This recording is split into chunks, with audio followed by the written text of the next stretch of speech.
Hoy en día, una de las principales necesidades es no solo gestionar la transformación, sino generar resultados positivos e incrementales a través de ella.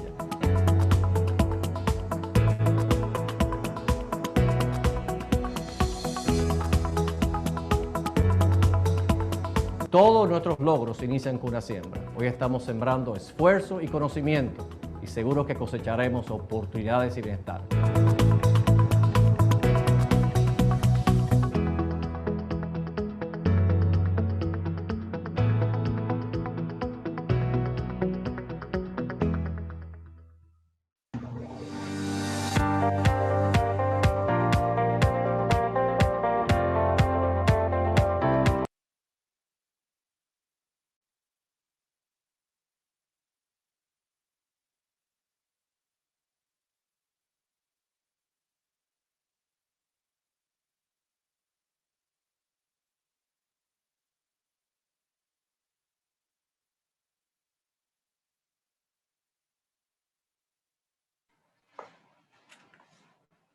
Muy buenos días. En nombre de Caudal, le damos la bienvenida a nuestro webinar Encuentro de Peso, titulado Organiza tus finanzas. Mi nombre es Carlos Suárez, experto en tesorería, mercado de valores, finanzas personales y cofundador de Caudal.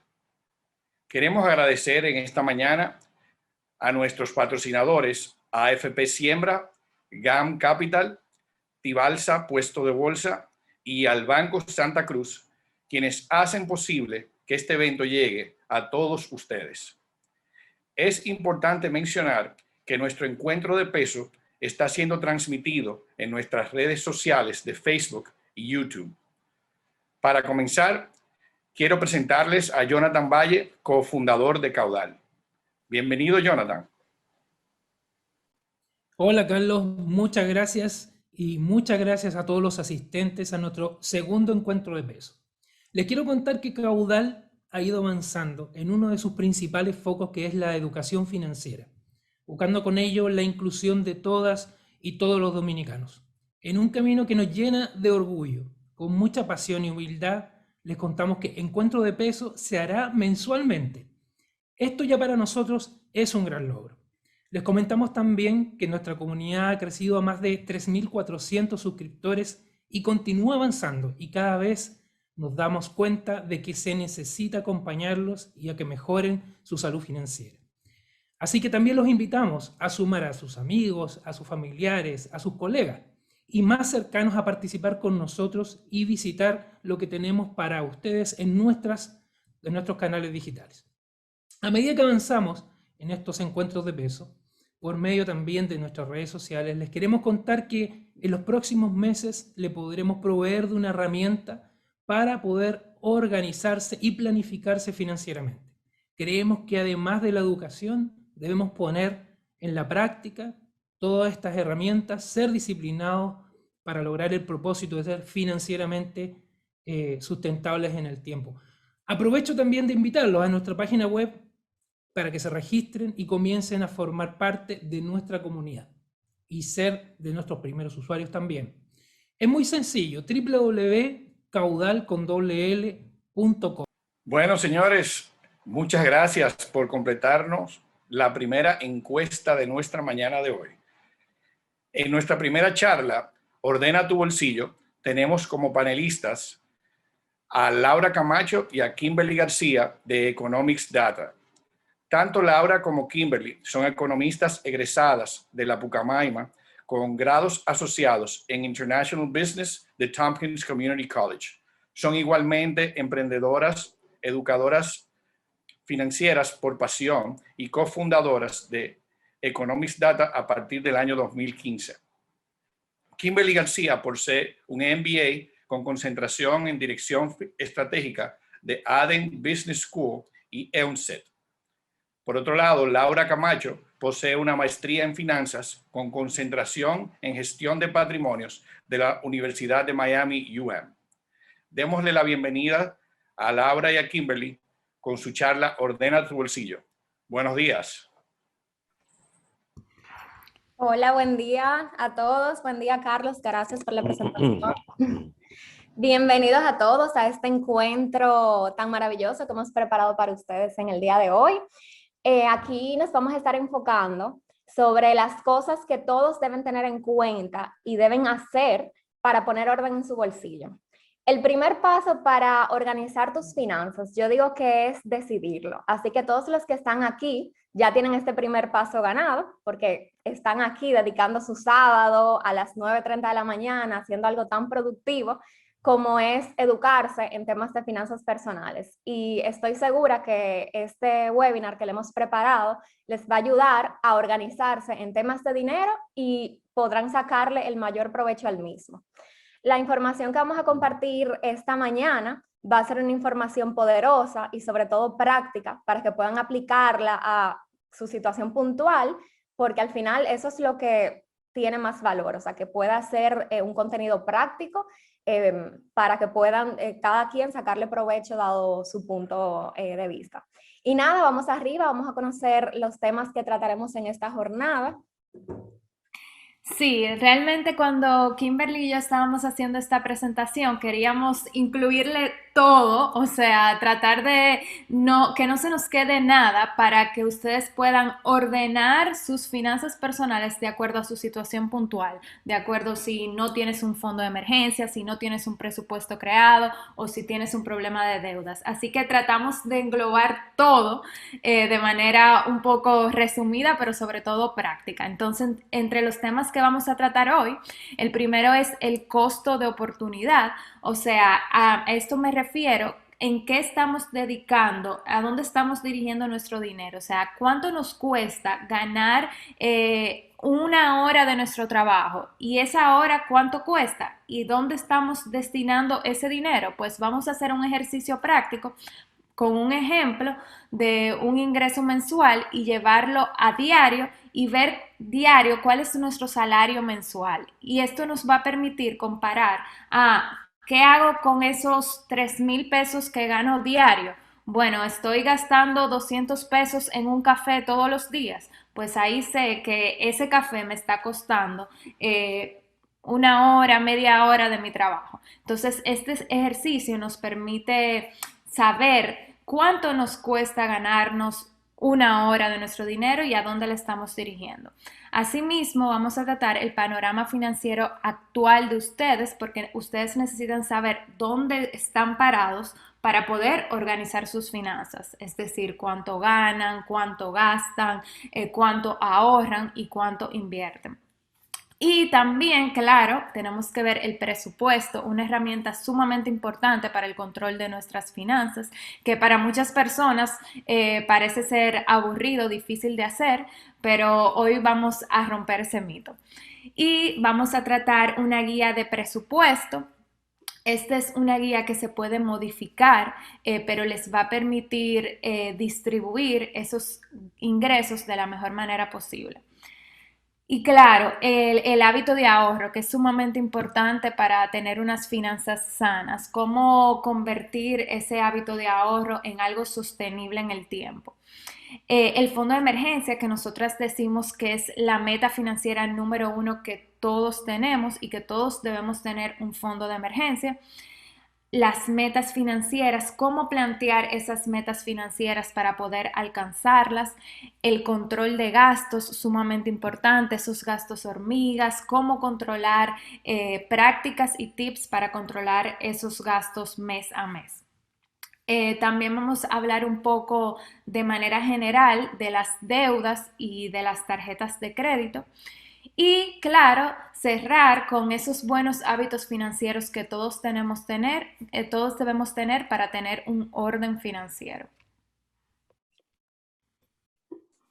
Y antes de entrar en materia, es de suma importancia que tengamos claro que lo que vamos a aprender hoy nos aleja de todas estas consecuencias que podemos ver aquí en pantalla y nos acerca a un estado de paz financiera y de tranquilidad que, créanme, todos queremos estar en este estado. Entonces, ¿cuáles son las consecuencias de no tener unas finanzas personales organizadas?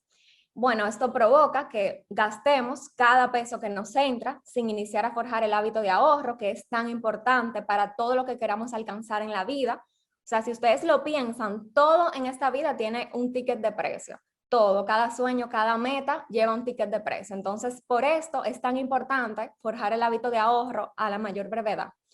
También, si no estamos organizados, empezamos a endeudarnos para todo, sin sentido y en cosas superfluas que se consumen muy rápido. No respetamos el dinero, nos da igual gastarlo en cualquier cosa, gastarlo todo y vivir esperando siempre la próxima fecha de pago, que eso no es lo ideal. No crear un presupuesto ni ponerlo en práctica, por ende no saber a dónde se va todo tu dinero, que eso suele pasar, señores, que un día te preguntas, pero ven acá, yo tenía tanto y ahora no me queda nada, pero ¿a dónde se fue ese dinero? Bueno, pues cuando no estamos organizados suele pasar eso bastante y créanme que eso provoca un estrés inmenso. También esto provoca que perdamos todo el dinero en gastos hormigas, pequeños gastos que pasan desapercibidos, que cuando uno lo ve en el día a día se ve poco, pero cuando uno lo junta al final del mes y del año cuentan y te pueden hacer un hoyo a tu bolsillo. Y otra consecuencia es la falta de organización, bueno, de la falta de organización es que tratamos la tarjeta de crédito como un ingreso extra y nos empezamos a financiar con ella. Esta tarjeta realmente es una herramienta muy útil que vamos a conocer hoy también sus detalles, pero también es muy costosa si no la sabemos utilizar, o sea que esto lo vamos a tratar en un instante. Todo esto que vemos aquí es lo que queremos evitar y hemos preparado un contenido que, como les dije, nos va a alejar de estas consecuencias. Entonces aquí vamos a empezar con el ejercicio que les comentaba Laura, que es un ejercicio que a mí me encanta porque nos ayuda a empezar a respetar nuestro dinero y nos ayuda también a que nuestro dinero nos duela porque nos cuesta mucho tiempo, nos cuesta mucho sacrificio producirlo, entonces hay que tenerle un poquito de respeto. Cuando nosotros incurrimos en gastos, estamos dejando de utilizar ese dinero gastado, el cual podríamos estar utilizando en otras cosas y por lo tanto dejamos de percibir los beneficios de esas otras cosas. O sea que tenemos que ser celosos 100%, señores, con nuestro dinero, con nuestros gastos. Y claro, nosotras no nos vamos al extremo porque el extremo tampoco es sostenible. Siempre es sano que tengamos gastos para gustos, gastos secundarios, pero estos gastos secundarios tienen también que estar definidos y con topes, que eso también los vamos a conocer más adelante. Este ejercicio que vemos en pantalla consiste en que cada uno de ustedes pueda empezar a conocer cuál es el costo de su tiempo. Dígase, cuánto usted gana en un día de trabajo y cuánto usted gana en una hora de trabajo. Así, al momento de incurrir en gastos, vamos a tener este número bien presente y esto nos va a permitir comparar el costo de nuestro tiempo. O sea, comparar que si usted un día se levanta con ganas de irse a una tienda, sin estar planificado y quiere de repente por un gasto impulsivo comprar, vamos a decir, unos zapatos. Puede llegar el momento que al usted conocer este número de cuánto usted gana mensual y cuánto usted gana por día, cuánto usted gana por hora, pues puede llegar el momento en el que usted diga, ven acá, pero entonces comprarme esto ahora que no estaba planificado me cuesta 3, 5 días de mi trabajo. No, como que esto nos permite hacer lo que les decía, o sea, que nos duele el dinero y que empecemos a tomar estas buenas decisiones financieras. Aquí nacen las buenas decisiones financieras. Así que es usted simplemente tomar estas decisiones cuando usted podría estar utilizando este dinero para, por ejemplo, abonar a su deuda y bajar su carga financiera. O sea que en esto consiste el costo de oportunidad que queremos que ustedes entiendan. En este ejemplo que vemos en pantalla, tenemos una persona que tiene un salario mensual de, vamos a decir, 30,000 pesos, trabaja 20 días al mes, lo cual consiste en que esta persona de manera diaria genera 1,500 pesos. Entonces, como esta persona genera 1,500 pesos diarios y trabaja 8 horas al día, el salario por hora sería de 187 pesos con 50 centavos. O sea que esta persona tiene que tener esos dos números bien claros, cuánto está ganando diariamente y cuánto está ganando por hora, para que pueda hacer el ejercicio que ya les comentaba y pueda entonces empezar a respetar un poquito más su dinero y pueda también en ciertos momentos decir, no, en este momento no me lo voy a comprar, en este momento voy a utilizar este dinero mejor para ahorrarlo o para invertirlo o para abonar a mi deuda.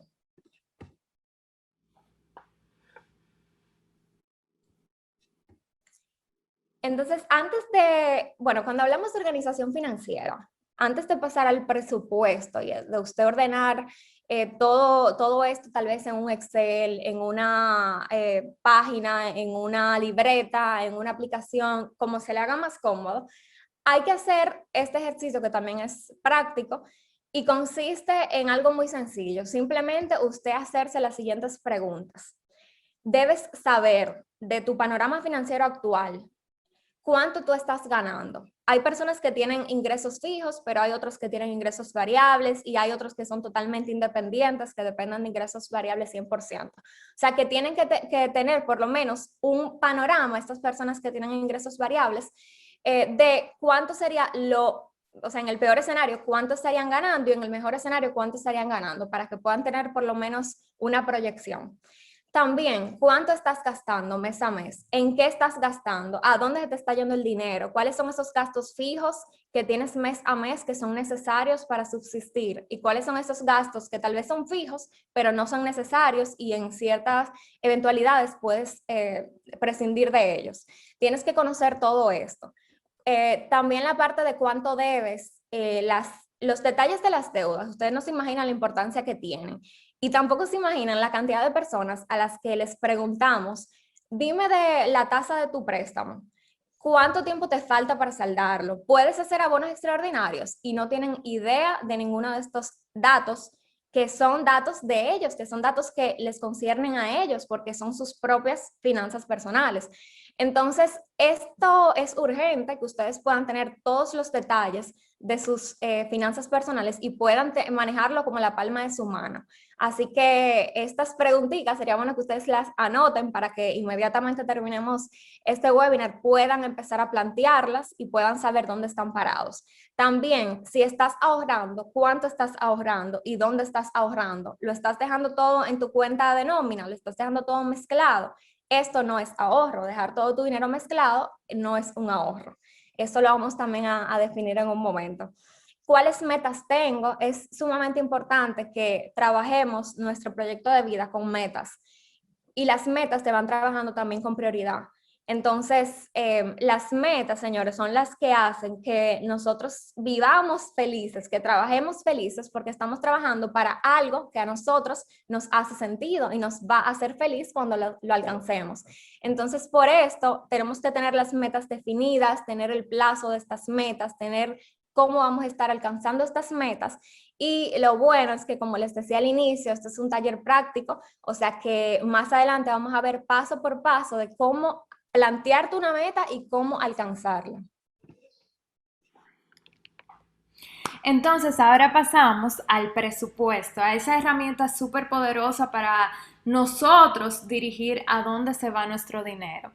El presupuesto, de manera sencilla, es un plan que creamos para distribuir nuestros ingresos, nuestros gastos y nuestros objetivos financieros, esas metas de las que Kimberly les hablaba.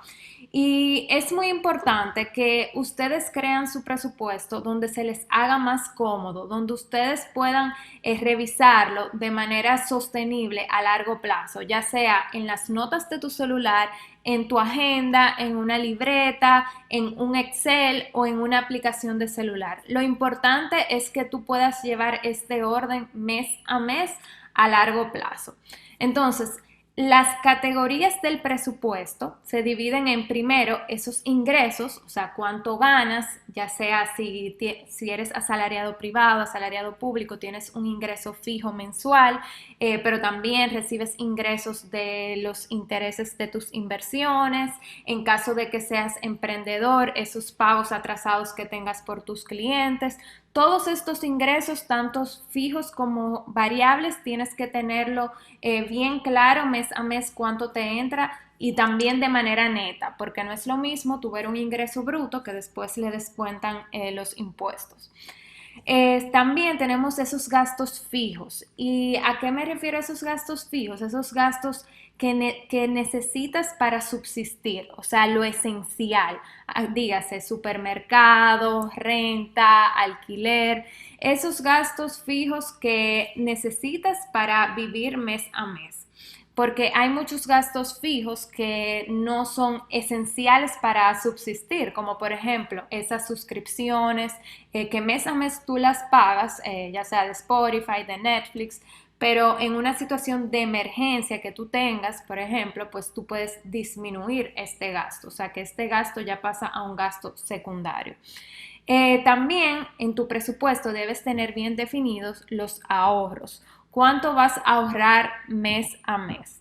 Esto va a variar dependiendo de cada persona. Nosotros no podemos decir la cantidad óptima de ahorro son 10,000 pesos o 15,000 pesos o 20% de tus ingresos mensuales netos. No, va a depender de cada persona, de cada necesidad de liquidez que tenga cada persona, de los compromisos de cada persona.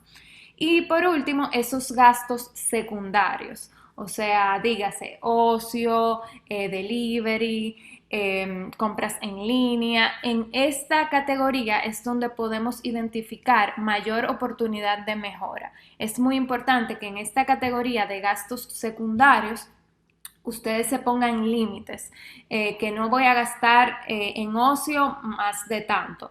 Y así tienen un control, porque si no ponen un control en estos gastos secundarios, pueden crear un hoyo en su bolsillo. Entonces, en cuanto a las categorías del presupuesto, aquí tenemos esos ingresos que les comentaba, ya sea salario, incentivos, el doble sueldo que lo recibimos en diciembre, los bonos en caso de que te aplique, el rendimiento de tus inversiones. Por ejemplo, tienes una inversión en un bono, tienes una inversión en un fondo de inversión, pues, y recibes los intereses de manera semestral, trimestral, pues eso es también un ingreso que te entra y que tienes que saber dirigirlo a dónde iría más adelante. En caso de que seas emprendedor, esos pagos atrasados de tus clientes. Luego tenemos los gastos esenciales, esos que dijimos que son vitales para subsistir. Y un truquito que nosotras siempre recomendamos es que miren el ahorro y sus metas financieras mensuales como el primer gasto esencial, porque así no postergamos el ahorro, no llegamos a final de mes y decimos, ay, es que no me alcanzó el dinero para ahorrar. No, si ustedes lo ponen como su primer gasto fijo y esencial, pagándose a ustedes primero, pues ahí no van a tener excusas de que no les alcanzó el dinero, de que voy a ahorrar el mes que viene y el mes que viene se dicen la misma excusa. Otros gastos esenciales son la alimentación, la electricidad, la cuota mensual de tus préstamos, ya sea el préstamo de vehículo, préstamo hipotecario, el pago de las tarjetas de crédito, muy importante, salud, transporte. Y en caso de que vivas rentado, pues el alquiler que tengas que pagar mes a mes. En cuanto a los gastos secundarios, tenemos esos entretenimiento, compras en línea, delivery, salón para las chicas. Y aquí en la categoría de gastos esenciales tienen que tener bien en cuenta enlistar todos esos gastos esenciales, porque eso nos va a ayudar más adelante a crear el monto esencial, el monto saludable para el fondo de emergencia. Así que ya saben, el presupuesto va a variar de acuerdo a cada situación de cada persona, pero lo importante es que ustedes lo desglosen y lo dividan en estas categorías. Primero, mis ingresos mensuales netos, luego mis gastos esenciales, incluyendo mis metas financieras de primero, para que así no busque excusas para no ahorrarlas, y luego esos gastos secundarios donde voy a poner límites, me voy a poner retos, este mes no voy a gastar más de tanto en delivery, y así con ese excedente que me ahorro, pues lo desvío para mis ahorros y para mis metas financieras. Entonces, aquí nosotros les traemos una guía del presupuesto. Muchos especialistas financieros llaman a esta guía una regla, pero a nosotras no nos gusta llamarlo regla porque pensamos que no es blanco y negro, o sea, esta guía puede variar. Lo esencial es que se lleven el concepto de cómo dividir las diferentes categorías, pero que no tengan el mismo porcentaje que les voy a explicar ahora, no significa que usted está mal o que sus finanzas no van a estar sanas. No, sino que usted tal vez tenga que hacer un rejuego y modificar algunos porcentajes de acuerdo a su situación. ¿Y qué es lo que dice esta guía? Bueno, que de mis ingresos mensuales netos, esos que desglosé en la primera categoría de mi presupuesto, voy a dedicar el 50% a esos gastos esenciales que necesitamos para subsistir, los que vimos como alimentos, renta, electricidad, y voy a destinar el 50%. Luego, el 20% a mis objetivos financieros, recuerden que me voy a pagar a mí primero, y el restante, el 30%, lo voy a dedicar a esos gastos secundarios, esos gastos innecesarios.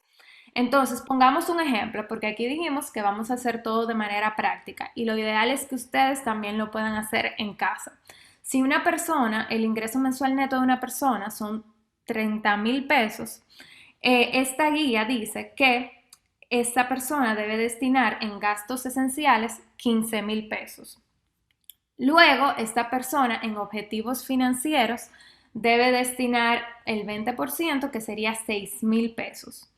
Y el restante, el 30%, que equivale en el caso de esta persona a 9,000 pesos, lo destinaría a gastos secundarios.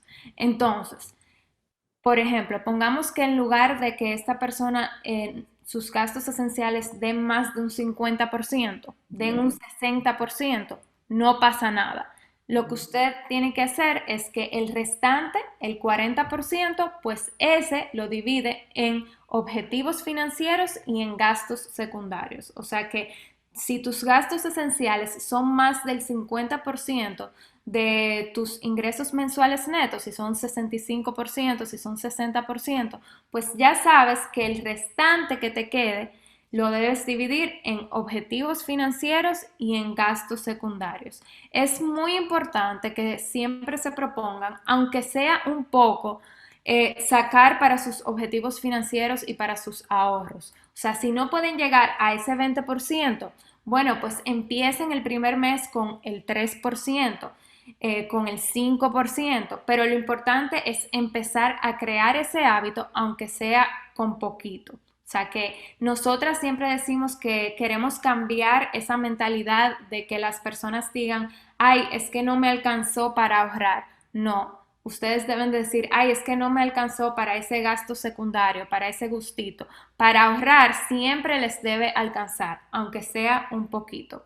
Así que esta simplemente es una guía para que ustedes plasmen su escenario y ya saben que no es blanco y negro, que pueden rejugar con los porcentajes.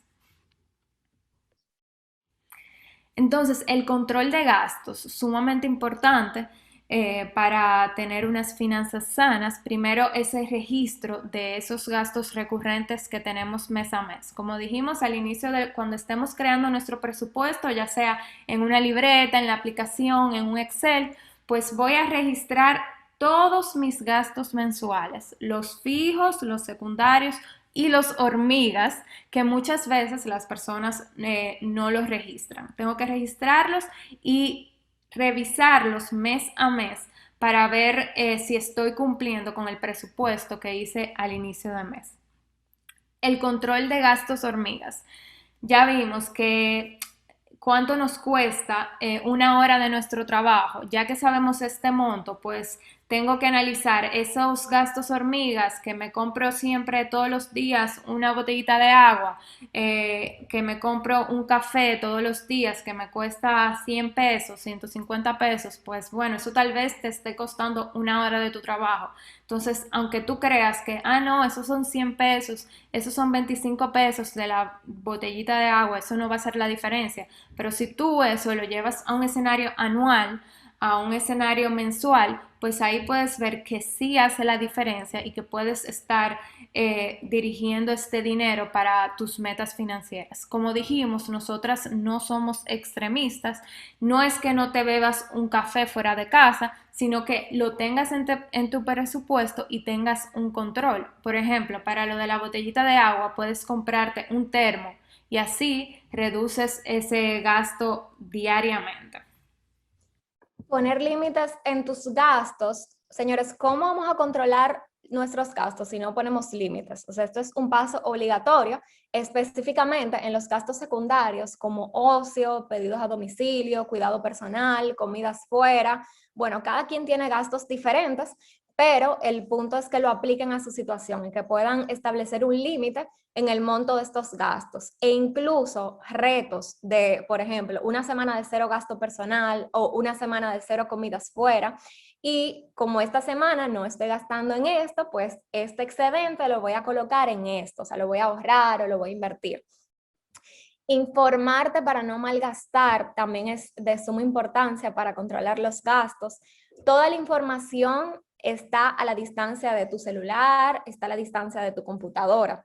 O sea que debes informarte inicialmente de tus instrumentos financieros, como les decía al inicio, tales como tus préstamos, tus tarjetas de crédito, tus cuentas de ahorro, tus inversiones, y saber los beneficios que te están ofreciendo y los costos de estos productos. Además, algo también de la cotidianidad. Yo digo que cuando vas a comprar algo, es importante que antes de decir que sí lo vas a comprar, preguntes el precio. Porque a veces pasa que sin preguntar dices sí, lo quiero, y luego por vergüenza terminas comprándolo, aunque el precio se sale totalmente de lo que tú estabas esperando.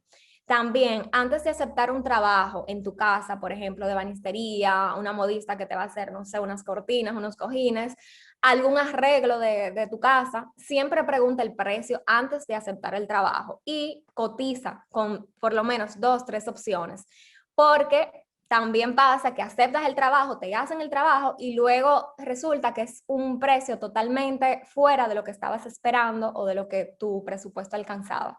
Así que siempre infórmense, porque no es un cliché que la información nos da poder, poder de decisión, poder de decir sí, no, no me conviene.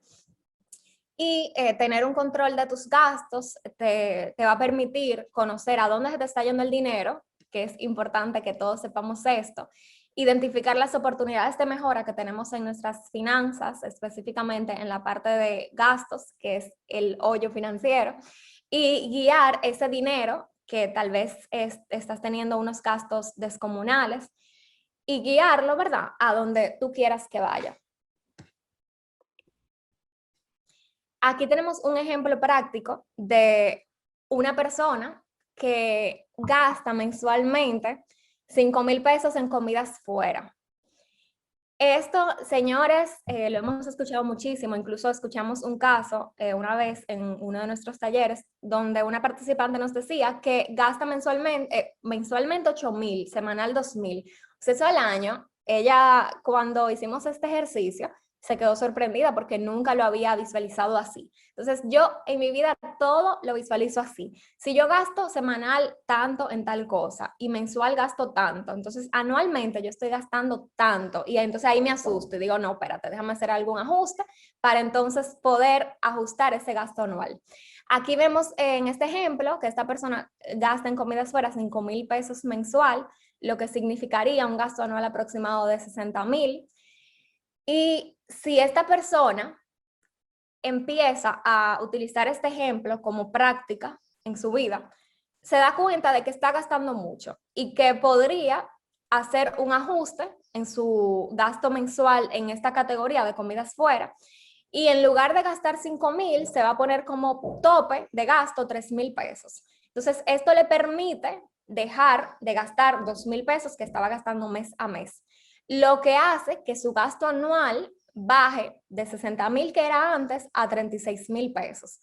¿Y esto qué provoca? Que esta persona va a tener un excedente de 24,000 pesos, 24,000 pesos que puede utilizar para cualquier cosa en lo que se esté enfocando en ese momento, para algo productivo. Volvemos al ahorro, volvemos a la inversión, volvemos al saldo de deudas, a esa meta del inicial de tu casa, el inicial de tu vehículo, a esa meta de remodelar tu casa. O sea, es un excedente que puedes utilizarlo en cualquier cosa en la que te estés enfocando en ese momento. Este es un ejemplo sencillo, pero ustedes pueden aplicarlo a su vida y pueden aplicarlo en muchísimas otras cosas, en, por ejemplo, barbería, salón, en ocio, salidas al cine, por ejemplo, todo ese tipo de cosas, ustedes pueden aplicarlo así, suscripciones, y darse cuenta si tienen que hacer algún ajuste para también tener un excedente importante en el año.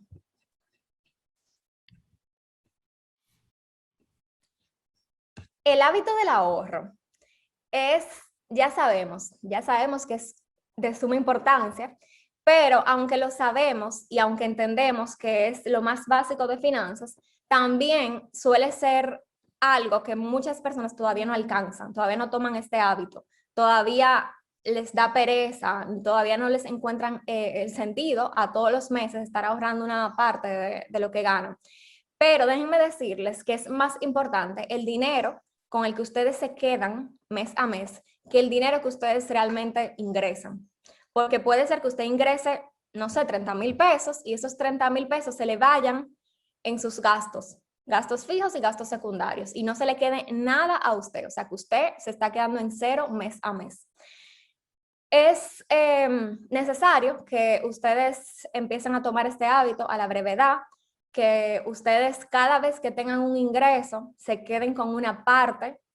Hay personas, como les decía, que tienen ingresos variables, igual esto aplica para ellos también, cada vez que tengan un ingreso se queden con una parte. ¿Y qué parte? ¿Con cuánto me puedo quedar? Esto depende, cada situación es diferente. Las personas que no están acostumbradas a ahorrar pueden empezar con, por ejemplo, un 3% de sus ingresos, un 5% de sus ingresos, para ir tomando este hábito.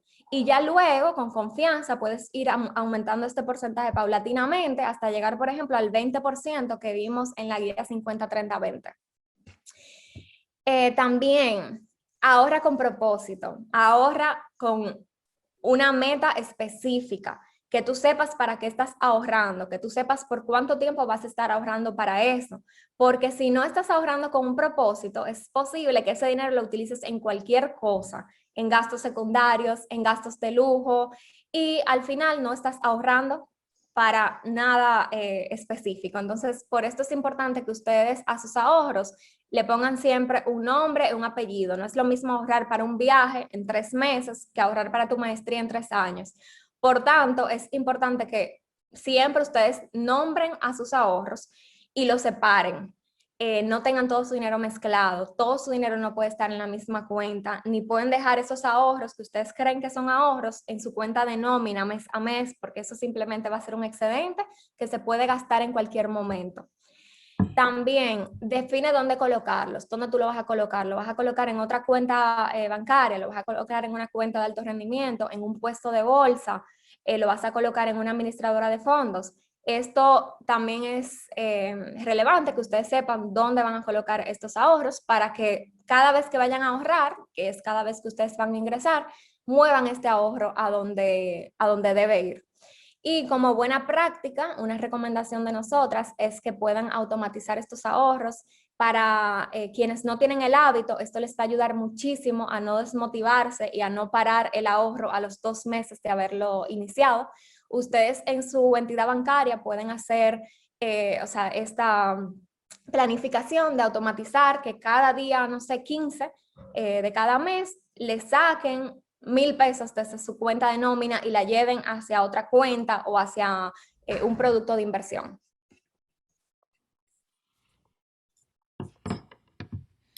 Entonces, ahora vamos a pasar al fondo de emergencia, esa meta financiera número 1 que les hablaba al inicio, ese clavito, como lo conocemos en República Dominicana, que todos aquí debemos tener. ¿Y qué es ese fondo de emergencia? Primero que nada, es ese ahorro que creamos para cubrir esas emergencias, esas eventualidades que llegan sin avisar y poder no tener que endeudarnos para esto cuando lleguen esos imprevistos. O sea, por eso aquí pusimos que tu tarjeta de crédito no es tu fondo de emergencia. Tú debes crear un ahorro aparte para tener ese clavito bien guardado. ¿Y por qué tengo que tenerlo? Bueno, porque me va a permitir a no verme afectada en mis finanzas cuando lleguen esas emergencias. O sea, no tener que financiarme con la tarjeta de crédito, que es una deuda costosa, a no tener que pedir prestado, sino a tener cómo cubrir esa emergencia y que mis finanzas sigan en orden. ¿Y por qué es mi primera meta financiera? Bueno, por esto mismo, porque si llega esa emergencia, eso te puede descuadrar totalmente. Así que ya saben, todos debemos tener este clavito bien establecido. Pero para hacer un buen uso de este fondo de emergencia, de este ahorro tan importante, debemos tener bien claro cuándo sí podemos tocar este fondo de emergencia. O sea, qué es una emergencia y qué no es una emergencia. Una emergencia es, por ejemplo, una pérdida de empleo, que muchas personas pasaron por esto durante la pandemia. Se te daña el celular o un electrodoméstico del hogar, sí, para eso puedes utilizar el fondo de emergencia. Problemas en tu carro, en tu vehículo, se daña tu carro, puedes utilizar el fondo de emergencia para esto porque es algo que tú no puedes prever. O sea, este fondo se toca para cosas que pasan que tú no puedes prever. Enfermedad tampoco lo puedes prever, o sea que puedes tocar el fondo de emergencia para cubrir el gasto de la enfermedad y asimismo del accidente. O sea que este fondo solo lo tocamos para esos imprevistos que llegan sin avisar. Ahora, hay otros gastos que nosotros sabemos que van a llegar, pero es tal vez un gasto que hacemos una vez al año. Por ejemplo, el doble sueldo de la empleada doméstica si tenemos en casa, o el seguro en caso de que lo pagamos una vez al año o dos veces al año. Nosotros sabemos que ese gasto va a llegar. O, por ejemplo, otro gasto que es como la escolaridad de tus hijos. Aunque tenemos que comprar todos esos libros una vez al año, pero sabemos que eso va a llegar. Entonces, es un gasto que nosotros sí podemos prever, sí podemos planificarnos para esto. O sea, que todo lo que usted sepa, que aunque la recurrencia solo sea una vez al año o dos veces al año, pero usted sabe que eventualmente ese gasto va a llegar, pues eso no es una emergencia. Para esto nos podemos planificar, podemos incluirlo en nuestro presupuesto. O sea que ocio no es una emergencia, suscripciones no es una emergencia, compra de ropa, aunque haya descuento en tu tienda preferida, hay un 50% de descuento, no es una emergencia, no debes tocar tu fondo de emergencia para esto puedes planificarte. Asimismo, los viajes y salida de fines de semana, que una amiga me llamó ayer, vámonos a Punta Cana este fin de semana, pero yo no me planifiqué para eso, no puedo cubrir ese gasto de hospedaje, de comidas fuera en este fin de semana. Pues no puedo tocar mi fondo de emergencia para esto, aunque parezca un imprevisto que llegó sin avisar porque mi amiga me llamó y yo no me esperaba esto, pero no es una emergencia porque para esto nos podemos planificar y crear un plan de ahorro. Pero ¿cómo se calcula? ¿Cómo calculamos el fondo de emergencia? ¿Cuánto tengo que tener ahorrado? Bueno, aquí hay muchos debates entre los especialistas financieros, pero nosotras nos inclinamos más a la teoría que dice que debemos tener un fondo de emergencia equivalente al rango de 3 a 6 meses de nuestros gastos fijos y necesarios. ¿Se acuerdan que cuando estábamos viendo las categorías del presupuesto dije que tengan pendiente esta categoría, enlistarla bien, porque eso nos va a ayudar a calcular cuánto deben tener ahorrado para el fondo de emergencia? Ustedes pueden pensar que 6 meses de sus gastos fijos y necesarios, wow, pero eso es demasiado. Pero bueno, el año pasado tuvimos una pandemia que nadie se esperaba eso, nadie se esperaba que iba a durar aproximadamente un año, donde muchas personas desafortunadamente perdieron su empleo, no pudieron encontrar un empleo tan rápido.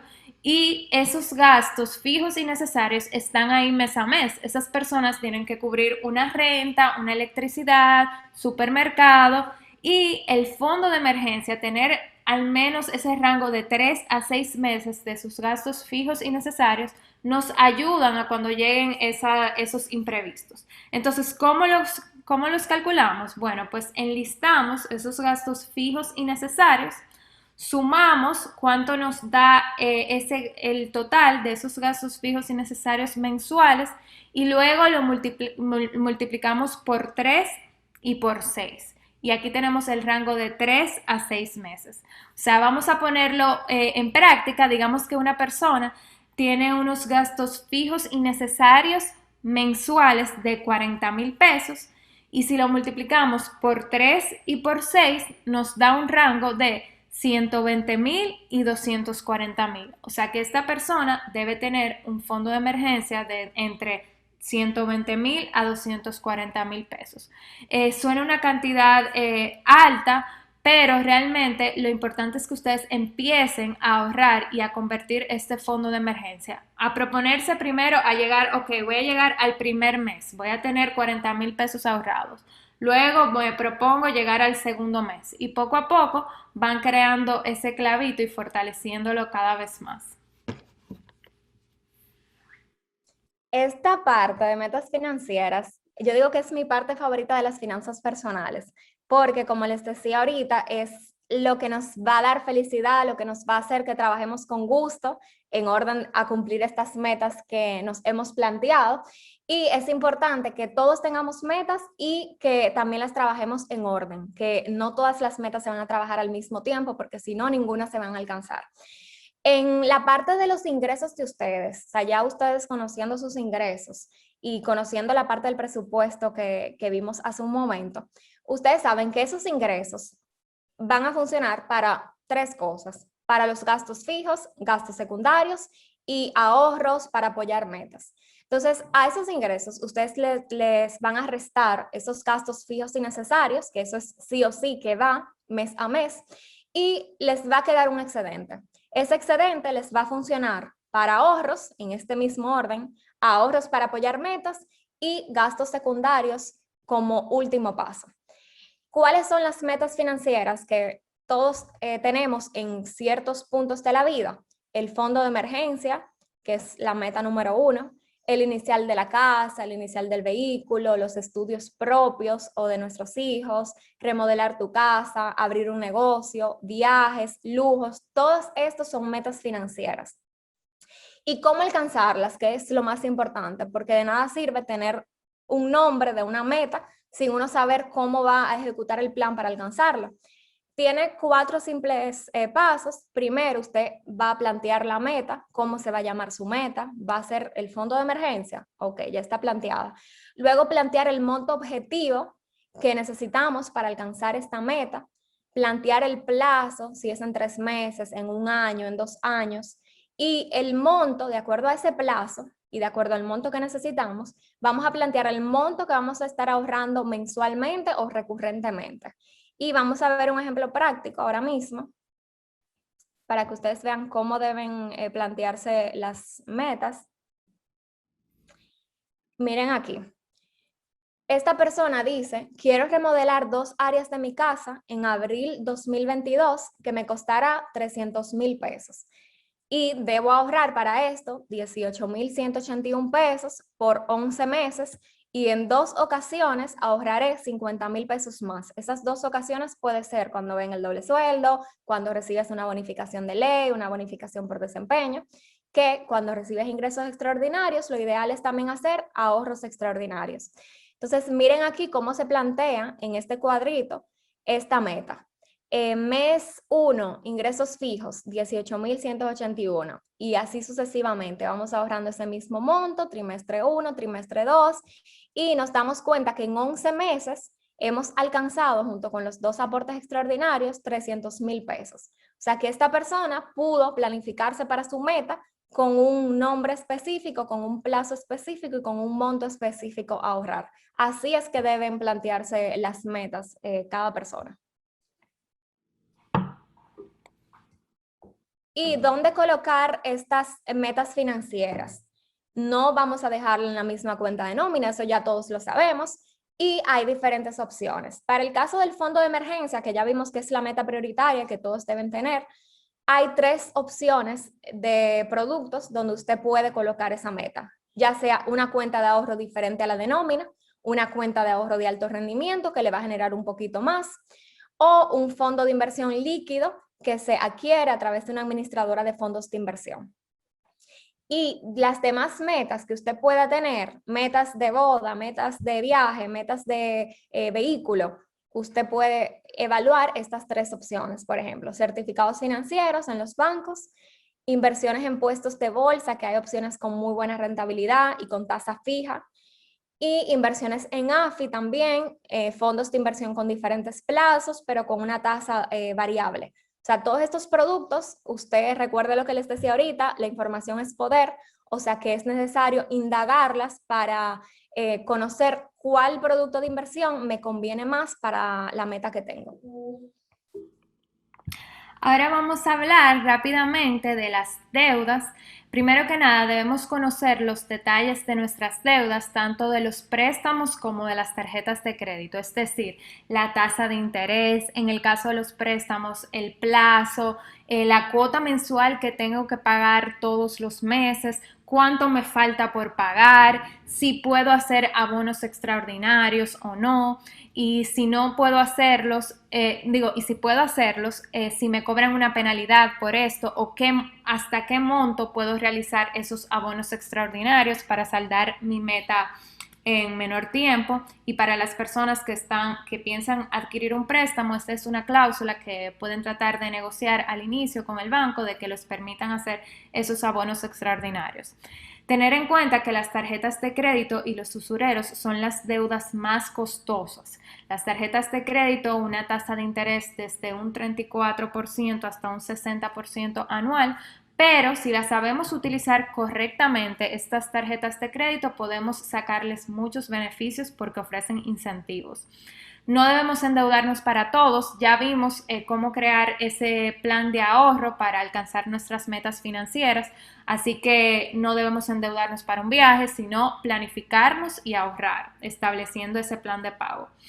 Y saldar una deuda no significa el inicio de otra. O sea que si ya saldé esa deuda, pues debo aprovechar esa cuota mensual que pagaba todos los meses y destinarla a mis metas financieras y no endeudarme de nuevo. En cuanto a las tarjetas de crédito, como dijimos al inicio, es una herramienta muy poderosa si la utilizamos a nuestro favor. ¿Y a qué me refiero con esto? Si la pagamos siempre a tiempo, en la fecha de pago, pagamos ese balance total y no nos financiamos con ellas. Estas tarjetas de crédito no son un ingreso extra que tenemos, sino es un compromiso y una deuda que tenemos con el banco, que por 50 días la tasa es un 0%, o sea que no nos estamos financiando por 50 días. Pero cuando llegue esa fecha de pago y no realizamos el pago, luego sí nos empiezan a generar intereses y eso es lo que todos queremos evitar.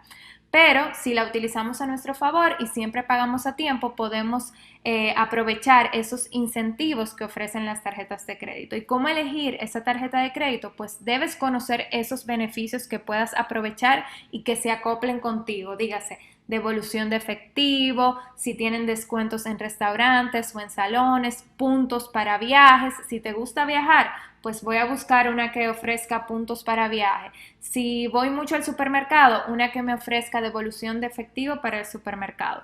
Debes elegir al menos 3 opciones de estas tarjetas. Por ejemplo, digamos que a mí me gusta viajar, pues voy a elegir 3 tarjetas que ofrezcan incentivos para puntos de viajes.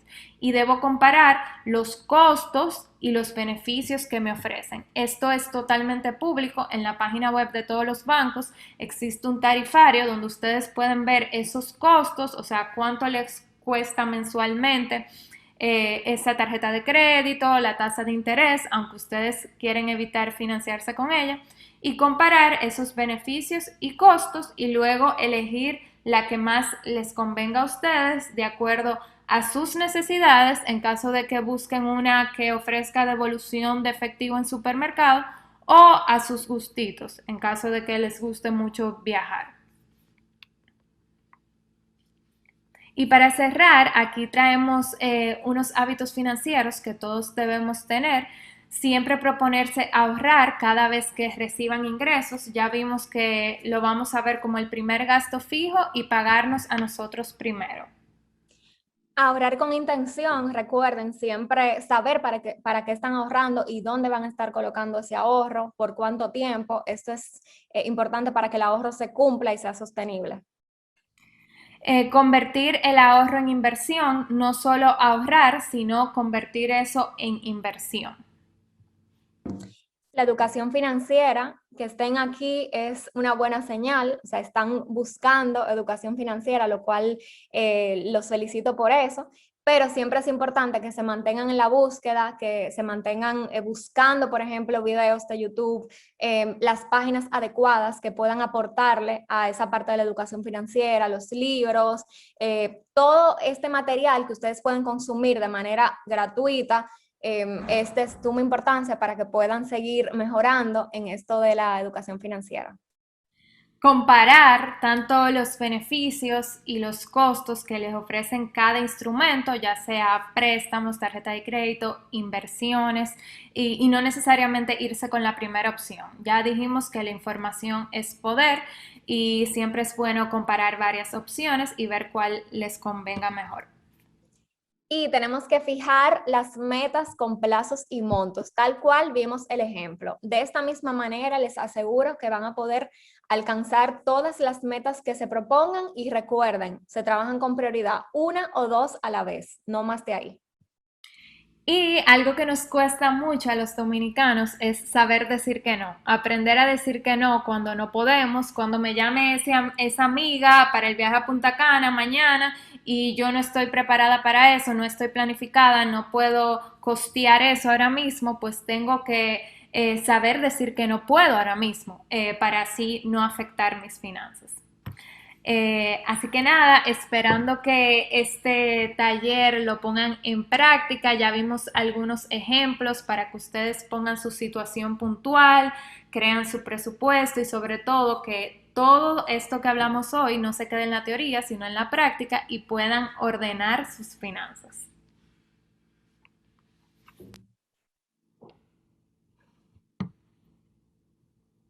Muchas gracias, Laura y Kimberly. Realmente esta primera etapa de nuestro webinar de la mañana de hoy ha sido un éxito.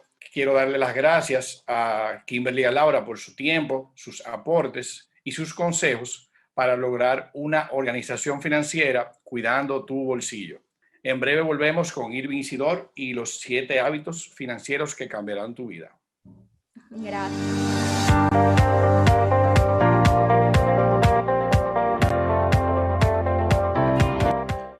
Hola, hola, ¿cómo están? Hemos vuelto por acá ya. Carlos, adelante. Muchas gracias, Jonathan. Ahora damos paso a nuestra segunda etapa del webinar de la mañana de hoy con los 7 hábitos financieros que cambiarán tu vida.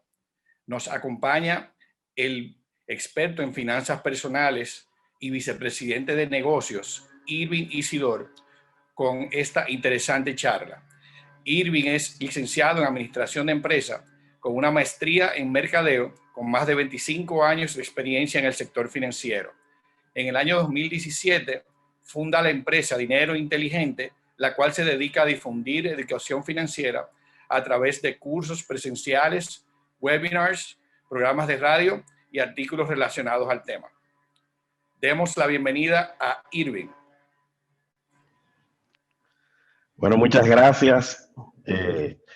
Contentísimo de estar compartiendo con ustedes en esta mañana de este encuentro de peso. Reorganiza tus finanzas. Y miren, yo quiero compartir con ustedes esto que vamos a ver más que una charla, es un testimonial de lo que me ha pasado a mí y de cómo yo pude transformar mi vida financiera. Tal como decía Carlos en la introducción, yo tengo bastante tiempo ya trabajando en el sector financiero, tengo estudios en administración de empresas, he tenido varios emprendimientos, he trabajado como coach financiero, pero eso que parecería una vida financiera perfecta, nada más lejos de la verdad. Yo hace un tiempo viví por una situación financiera donde mi vida estaba fuera de control. Fuera de control significa que tenía deudas de tarjetas de crédito por todos los lados. Yo ganaba muy bien, desde muy joven ganaba bastante bien, y eso hizo que yo fuera bastante atractivo para los bancos el colocarme una tarjeta de crédito. Yo las tomé todas y todas las reventé.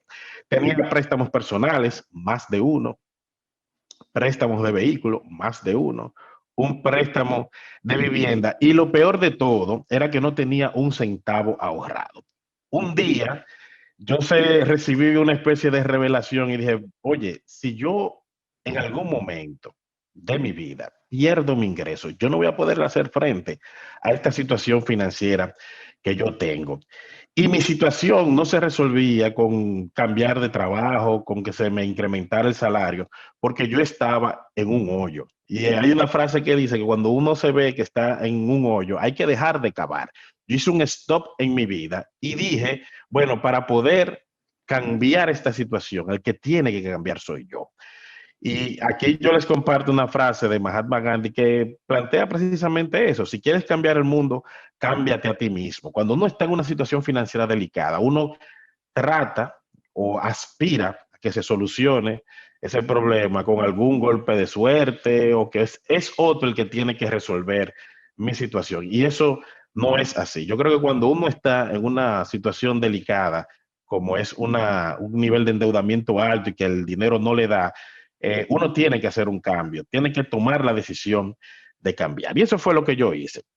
Entonces, lo que vamos a ver ahora son una serie de hábitos financieros que yo empecé a aplicar en aquel momento, que sigo aplicando en el día de hoy, y que yo les digo, les certifico que esos 7 hábitos, si usted empieza a trabajar sobre ellos, su situación financiera va a cambiar. Ha cambiado mi vida. Ya yo no debo un peso de tarjeta de crédito, yo no tengo préstamos de consumo, yo no tengo préstamos de vehículos, yo tengo mi casa, yo tengo dinero ahorrado, tengo mi fondo de emergencia, todas aquellas cosas que Kimberly y Laura mencionaron en la charla anterior, ya yo he podido irla superando e ir avanzando poco a poco. Por tanto, lo que yo les voy a compartir no es teoría pura, es algo que yo he vivido, que lo he visto funcionar en otras personas.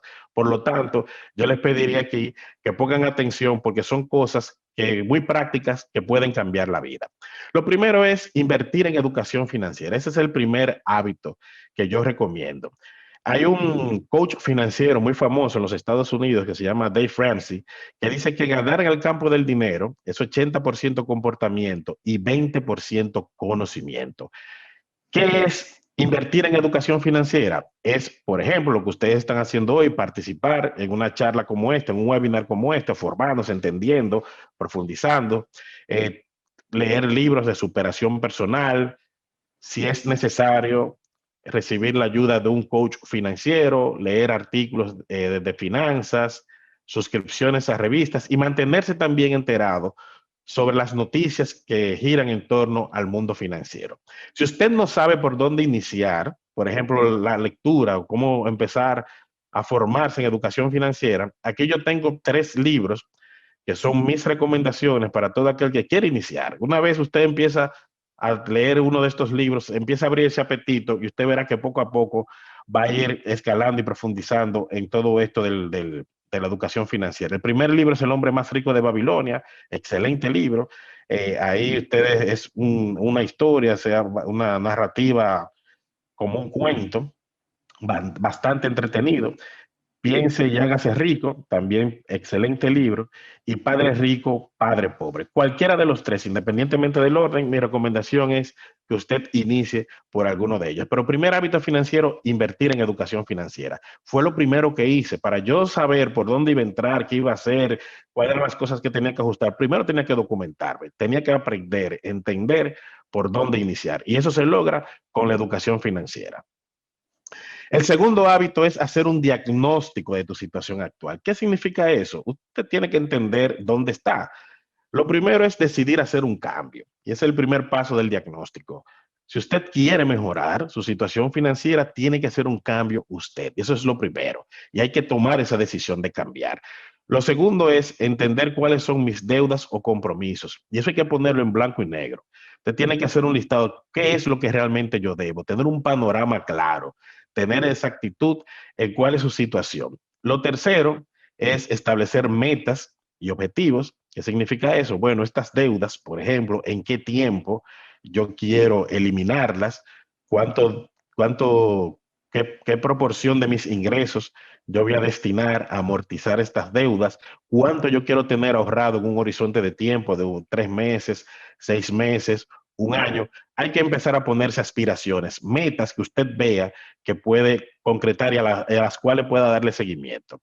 Lo otro es diseñar un plan, o sea, esas metas, esos objetivos no van a llegar solos, usted tiene que hacer un plan, tiene que empezar a definir cuáles son las tareas, las restricciones, los eventos que usted va a tener que empezar a realizar para llegar a esos objetivos. Vamos a ver un poco más adelante un poquito de eso.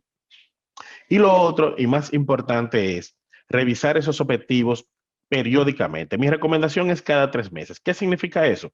Que si usted se propuso reducir o pagar el 20% de sus deudas de tarjetas de crédito en 3 meses, que a los 3 meses o a los 2 meses usted se siente y revise si realmente va cumpliendo con su objetivo. Y hay una de dos: o acelera si no está cumpliendo, o modifica un poquito la meta si ve que fue muy agresivo, o si puede incluso superarlo. Pero lo importante aquí es que cuando uno establece objetivos, cuando se establecen metas, hay que darle seguimiento.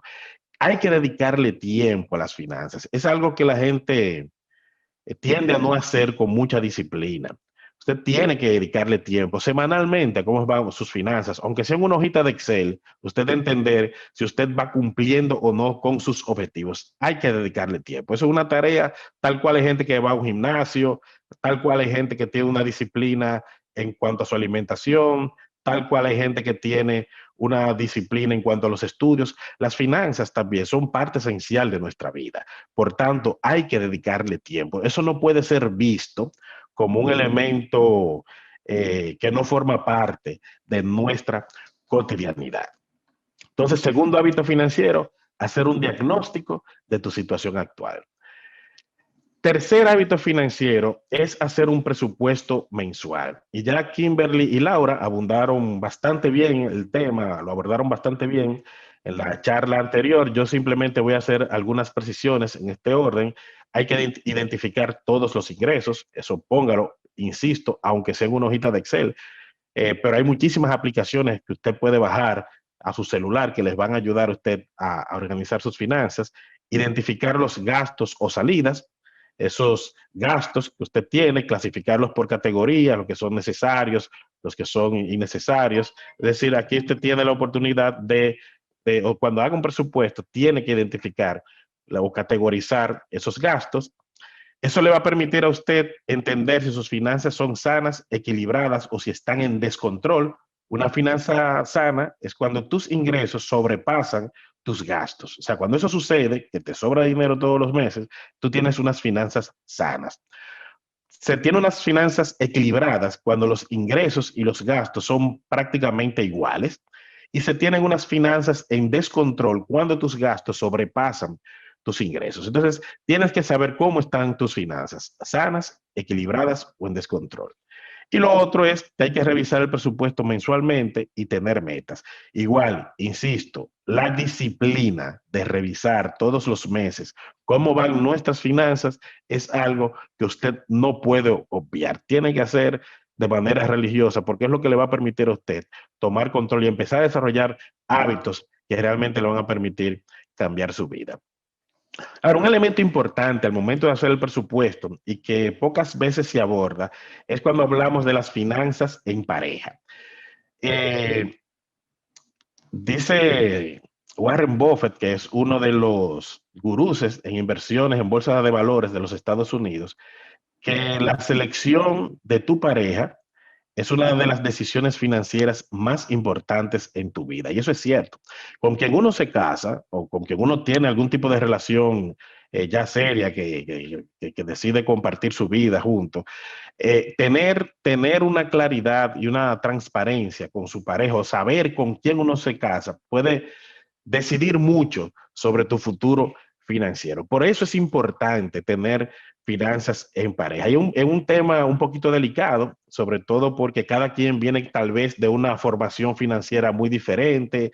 Cuando uno se casa y pasa más en los últimos años, la gente cada vez se casa con más edad. O sea, antes uno se casaba con 25, 26 años y la gente sobrepasa los 30 años para casarse. Y eso significa que ya uno, cada quien, cada individuo, tiene una vida financiera independiente. Al momento de empezar a convivir, cada quien tiene que empezar a abrirse. Y no es cómodo ese tema de revelar cuánto yo gano, revelar si yo he tenido problemas en mi buró de crédito, si yo debo tarjetas, cuánto yo debo, si soy lioso, si no soy liosa. Eso es una situación incómoda. Sin embargo, es importante ser transparente. Es importante que poner todas las cartas sobre la mesa. Si usted no es transparente con su pareja, es como tratar de armar un rompecabezas y esconder piezas. Tienen que poner todas las piezas sobre la mesa y es digamos, es de orden el ser transparente con tu pareja. Lo otro es que cuando se tiene en pareja es importante hacer un presupuesto conjunto, porque ya estamos hablando de algo más grande que un individuo, o sea, estamos hablando tal vez de un núcleo familiar y aquí es importante que esa función del presupuesto sea de manera conjunta. Importante entender que cuando se hace un presupuesto en pareja, cuando se hace un presupuesto conjunto, no se está perdiendo la individualidad. Que mucha gente tiene ese temor, que no, mira, tú manejas tu dinero, yo manejo el mío, porque así nos mantenemos independientes y cada quien maneja su dinero. Aquí no, el hacer un presupuesto no significa que usted dejó de ser un individuo, que usted perdió su individualidad. De hecho, en el presupuesto, usted puede poner una partida de cuáles son mis gastos de diversión, por ejemplo, si yo tengo el hábito de salir con mis amigos, con mis amigas una vez al mes, o quincenalmente o semanalmente, bueno, usted lo puede poner en una partida dentro del presupuesto conjunto. Pero hay que entender que no, para mantener la individualidad, no hay que tener un presupuesto separado cuando se tiene una pareja. Otro elemento importante, los ahorros y las deudas deben decidirse en conjunto. No puede ser que usted tome la decisión de endeudarse sin que su pareja lo sepa. Eso es muy peligroso. Y yo he visto situaciones de pareja donde se rompe la relación precisamente por ese tipo de cosas, de que hay gente que tiene la habilidad de endeudarse sin que su pareja lo sepa, y eso es bastante peligroso porque cuando hablamos de pareja, hablamos de que ya hay una serie de compromisos y metas en común, y eso es lo que hay que plantear, tener metas en común. ¿Cuáles son nuestras aspiraciones? ¿A dónde queremos irnos de vacaciones? ¿Qué tenemos que hacer? ¿Cuánto tenemos que ahorrar para lograr esas vacaciones? ¿Cuándo queremos comprar o cambiar el vehículo? ¿Cuándo queremos comprar una casa? ¿Cuándo nos queremos casar? Si no se han casado. Esas metas tienen que ser comunes y deben estar presupuestadas en ese presupuesto común. Y lo otro, un elemento muy importante es designar un administrador. Aquí la pregunta es, bueno, ¿y quién debe ser el administrador? ¿El que gane más, el que gane menos, el que tenga más tiempo? Aquí la respuesta es el que mejor lo haga, es el que tenga la habilidad o mejor habilidad desarrollada para manejar temas financieros. Así que puede ser tanto el hombre como la mujer, independientemente del nivel de ingreso. Cuando esto no sucede, cuando no hay unas finanzas en pareja claras, surge lo que se conoce como infidelidad financiera. ¿Y qué es la infidelidad financiera? Es un síndrome que consiste en ocultar o no tener transparencia con tu pareja en el manejo de las finanzas. Es cuando uno tiene deudas ocultas, cuando uno gasta sin que su pareja sepa, cuando uno tiene activos por ahí. Y eso, señores, es muy, muy delicado. En Estados Unidos se han hecho encuestas y se estima que más del 60% de las parejas reconocen que en algún momento de su vida han sido infieles financieramente. Es decir, que no hay ese nivel de transparencia. Y eso lesiona mucho lo que es la relación. Muchos de los divorcios que se dan, tienen su origen precisamente en temas financieros y su origen adicionalmente en temas de infidelidad financiera. ¿Quiénes son más infieles, los hombres o las mujeres? Miren, hace tiempo eran los hombres los que típicamente eran mucho más infieles. Ya eso no es así.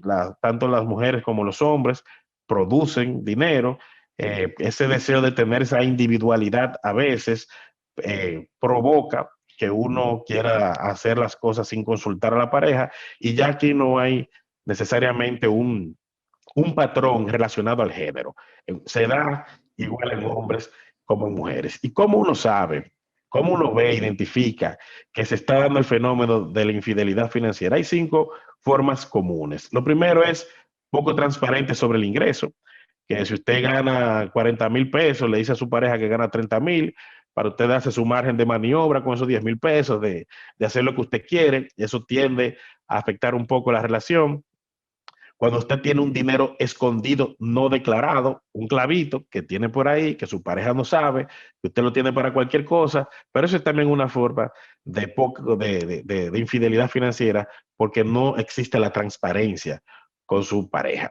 Activos no declarados, hay gente que compra una finca, un terreno, no se lo confiesa a su pareja, o que se compra un motor y lo guarda en la casa de un amigo porque le gusta montar motocross y bueno, esos activos no declarados es otra forma de infidelidad financiera. Deudas ocultas, esto sí es muy peligroso. Yo he conocido de parejas que se enteran que, que su pareja tiene una deuda o deudas ocultas cuando van a la casa a embargarle o le quitan el carro. Eso es muy peligroso y desagradable a su vez. Y finalmente, cuando hay gastos o compras ocultas, que usted compra los zapatos, ropa, y no se lo dice a su pareja, o muy típico en los hombres que compran un televisor de 75 pulgadas, le cuesta 70,000 pesos y le dicen a la esposa que le costó 30,000 pesos, que fue que aprovechó una oferta. Eso es una forma de infidelidad financiera. El hábito financiero número 4 es hacer un plan de reducción de deudas.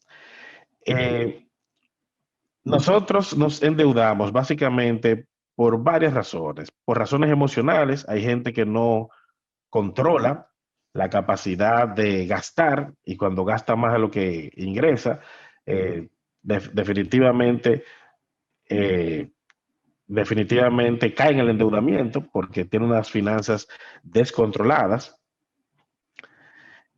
Cuando gastamos más de lo que ingresamos, necesariamente se cae en el endeudamiento porque usted tiene que cubrir esos gastos que sus ingresos no le permiten cubrir.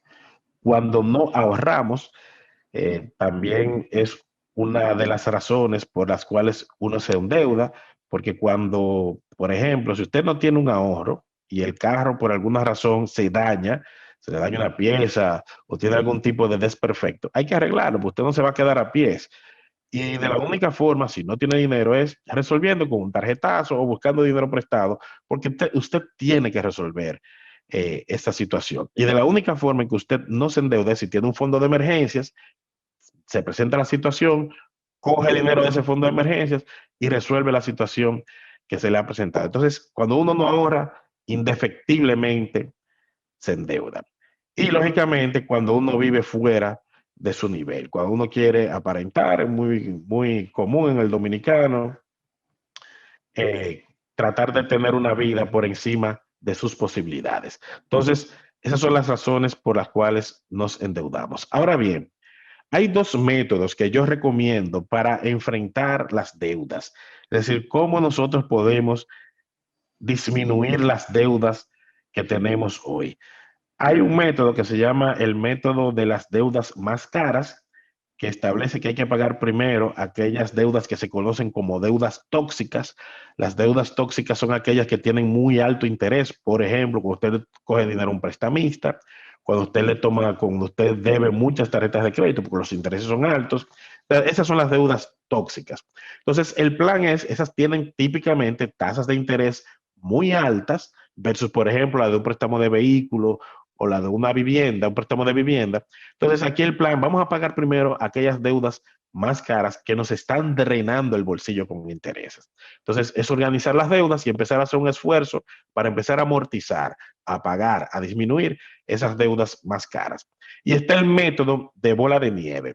¿En qué consiste este método? Es un método que consiste en ordenar las deudas de menor a mayor, pagar las más pequeñas primero, pero si usted destinaba, por ejemplo, a pagar 3,000 pesos mensuales en una deuda, cuando termina de pagar esa deuda, esos 3,000 pesos que usted destinaba mensualmente a pagar esa deuda, no lo utiliza para otra cosa que no sea seguir pagando la siguiente deuda. Es decir, empezar a amortizar más a la otra deuda que le sigue. Y eso va creando un efecto de bola de nieve, y por eso se llama así este método, donde poco a poco usted se va liberando de unas deudas, pero cada vez más tiene dinero para hacerle frente a las deudas siguientes. Mi recomendación es utilizar una combinación de ambos métodos, pero ambos métodos resultan. En mi caso, como yo pude salir, fue con una combinación. Yo traté de salir primero de las deudas tóxicas y luego empecé a amortizar, a terminar con aquellas deudas más pequeñas, y lo que yo dejaba de pagar ya cuando las amortizaba, cuando las liquidaba, cuando las cancelaba, era tomar ese dinero y empezar a pagar las siguientes. El quinto hábito financiero que puede cambiar tu vida es el hábito del ahorro. Pero aquí el mensaje es que hay que ahorrar antes de gastar. ¿Qué pasa? La gente típicamente pasa por el siguiente ciclo. Tiene un ingreso, que puede ser un salario, puede ser un dinero que recibió de un trabajo que realizó, gasta, y si le sobra algo, entonces ahorra. Y eso, señores, es una práctica lesiva. Lo ideal es que usted ingrese, ahorra una proporción, y lo que le sobra, entonces lo gasta. Aquí es el principio de pagarse primero uno mismo.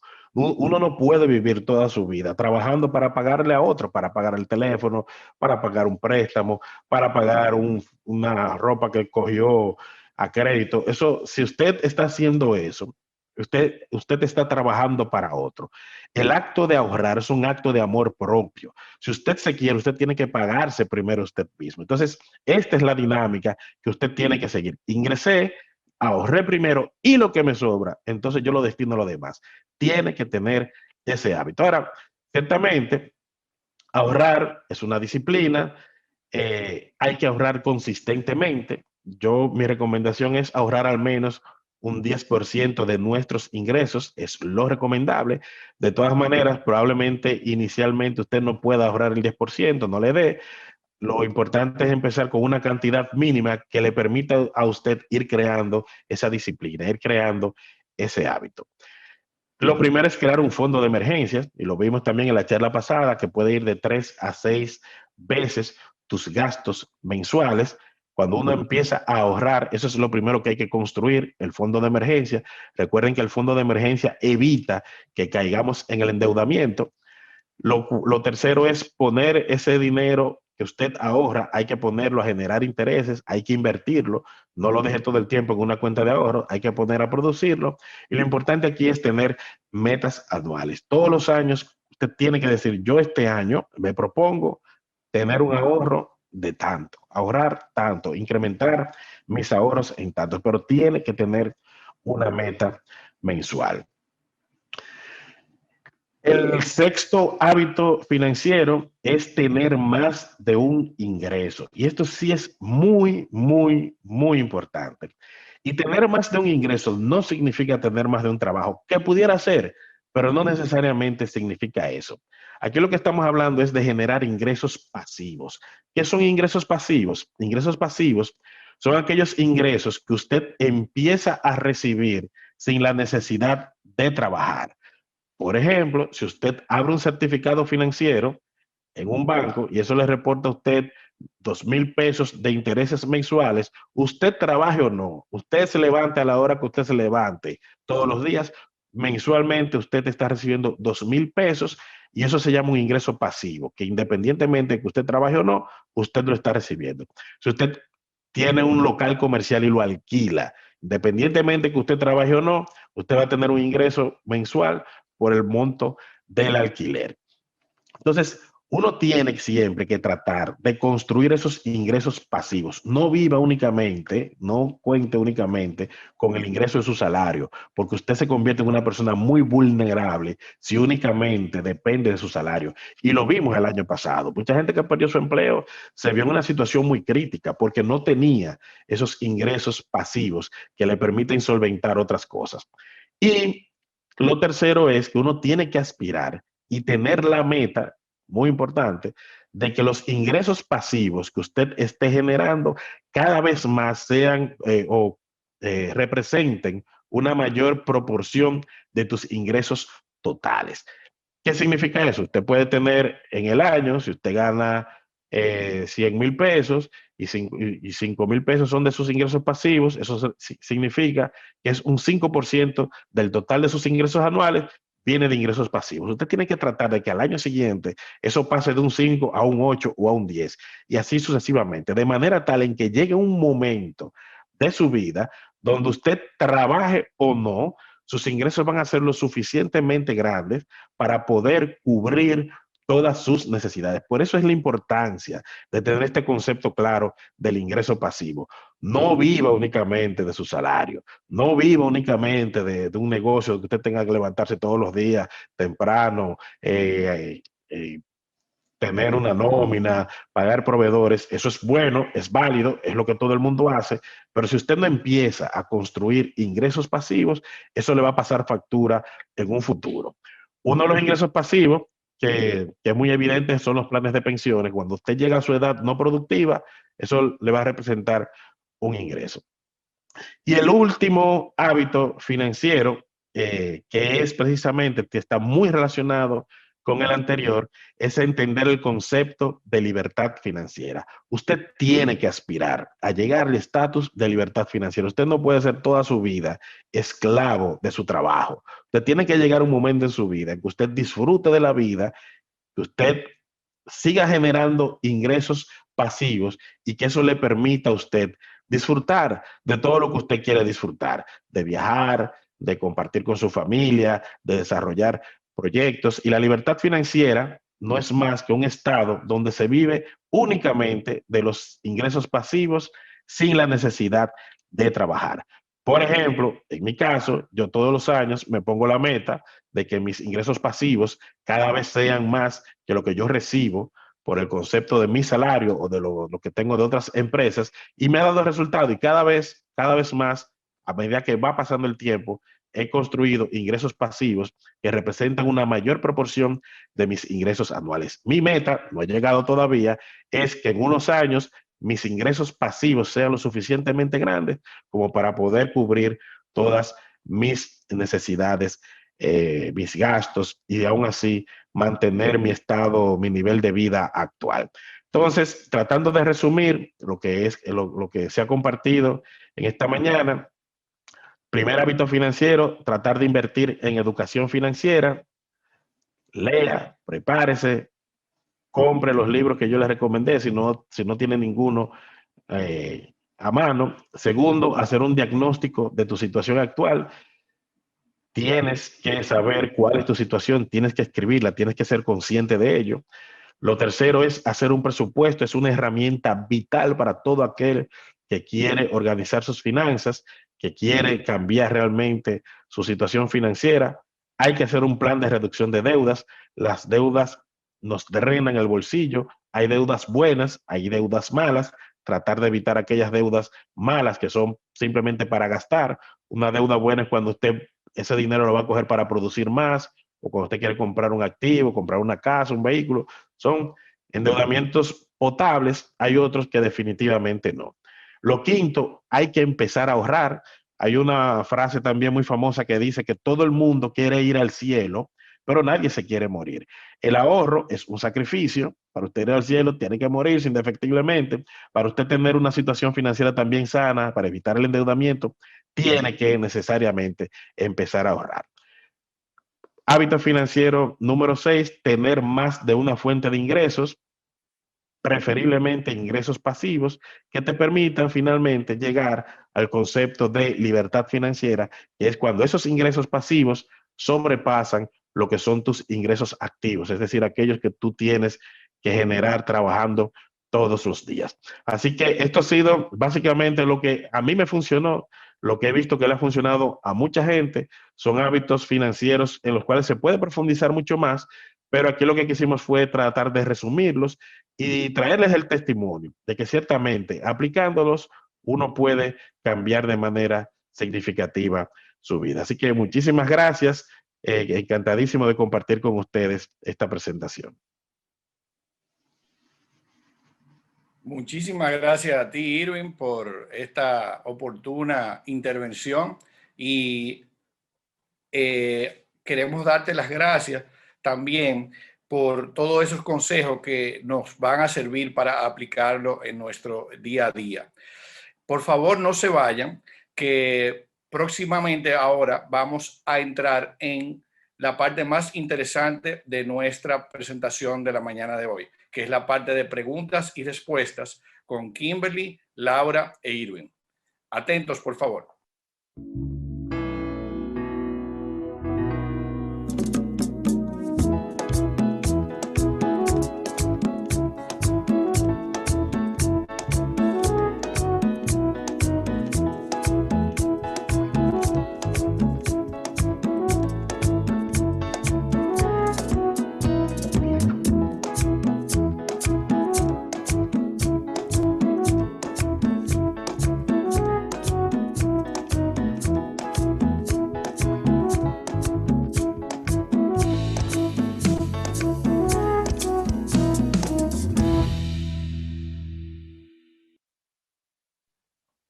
Bueno, señores, la verdad que cuando se está pasando bien, el tiempo pasa rapidísimo.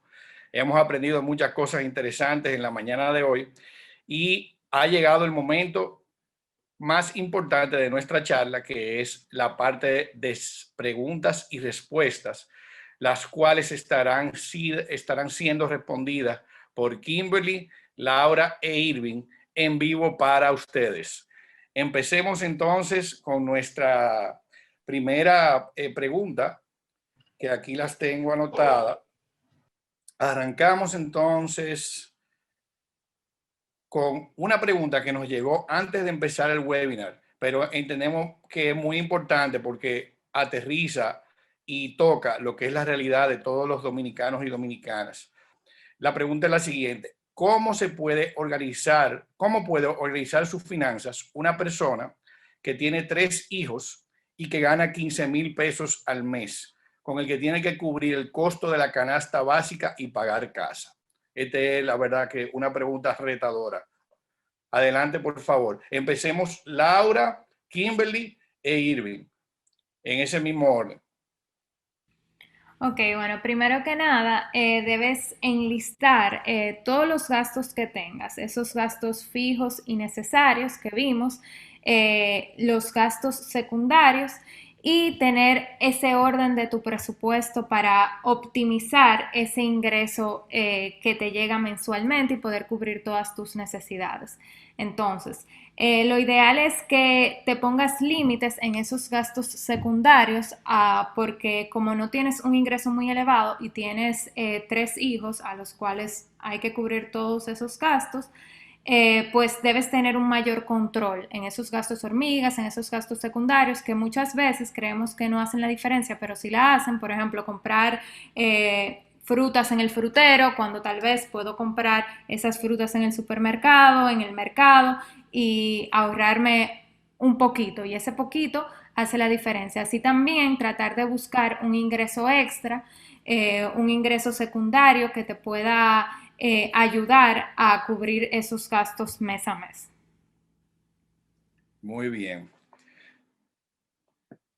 Kimberly o Irving, si quieren responder, por favor. Sí, mira, para esas personas, Carlos, que tienen ingresos, vamos a decir, limitados, bajos, es importante que tengan incluso una organización mayor. Obviamente, la prioridad va a ser cubrir los gastos fijos y necesarios del hogar.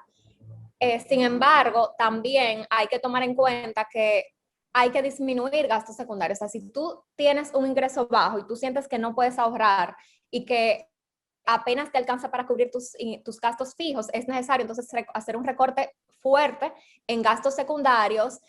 No hay salida por un tiempo, o sea, es un sacrificio que se hace por un tiempo, y al mismo tiempo aprovechar la ocasión, tal como decía Laura, para buscar una segunda fuente de ingreso. O sea, la necesidad es la madre de la creatividad, eso tampoco es un cliché.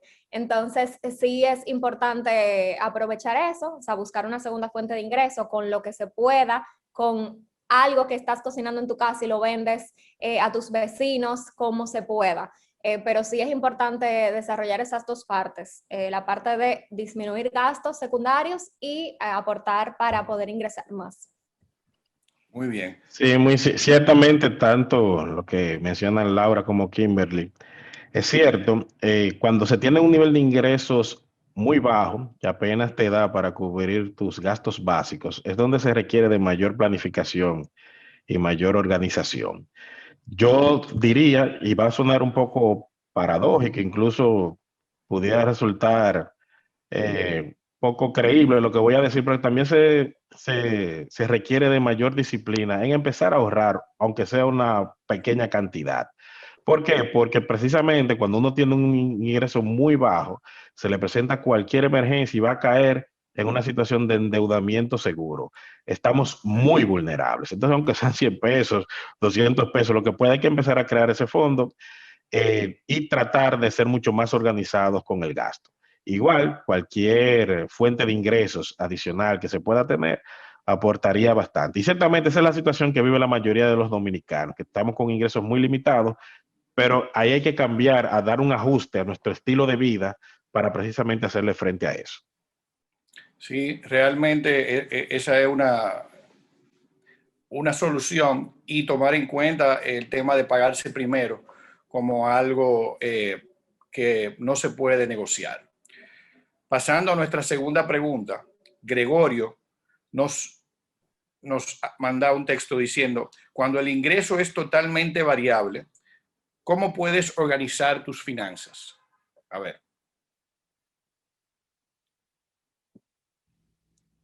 Bueno, cuando el ingreso es variable, nosotras siempre decimos que deben pautar un escenario de el mejor escenario de los ingresos mensuales que puedan tener y el peor escenario. Y en base a esto, crear esa guía 50-30-20 que vimos, si no es esos porcentajes, si no son esos porcentajes lo que se acoplan a tu situación, pues sabes que debes reajustar, primero sacar los gastos esenciales, ese 60% y el excedente, distribuirlos en objetivos financieros y en gastos secundarios. Pero lo ideal es que tengas ese monto del mejor escenario que puedas recibir mes a mes y el peor escenario.